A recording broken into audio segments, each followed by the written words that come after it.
character piece, and it's got like a story behind it, it's a really cool story. So I'm going to tell you really quickly. When I first moved to LA, I think it was like 9-10 years ago.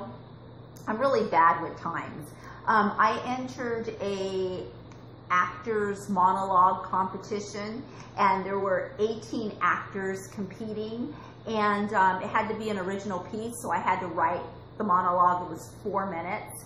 And anyways, I've got, like, you know, the dress that goes with it, and the whole character is based on my mom, who passed in 2010. But anyways, the name of the character is La Señora Rosita Rodriguez. And so at any rate, I won the whole thing. Let me just say that right now. I won the whole contest. There's a lot more to the story, but yeah. And then right after I won, someone in the audience came to me and said, "Hey, could you perform at my mom's birthday?" And well, it was 4 minutes. The whole thing is like 4 minutes. And he said, "How much would you charge?"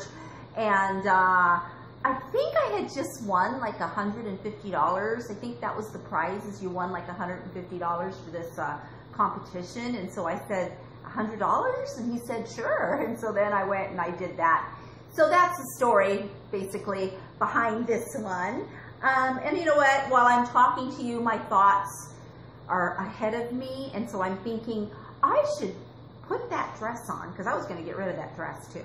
But I should put that dress on and film this monologue for you guys, because it's really, really, it's great. I have to say so myself. It's really funny and it's cool. And she talks like this, and she's totally crazy. Of course, está loca.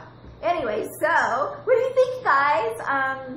Maybe just keep it to do the to film the monologue, and then maybe I can find another one, because this one is a bit trashed. I mean, it has a lot of curls in it and stuff, and I think what I'm seeing is it would look better in blonde. But of course, the character is Puertorriqueña, but there are Puertorriqueñas in blonde. There are blondie Puerto Ricans out there, right? Okay, so, oh, it's itching. Anyways, this is wig number 3. Tell me what you think below. Bye. Thank you. Not bye.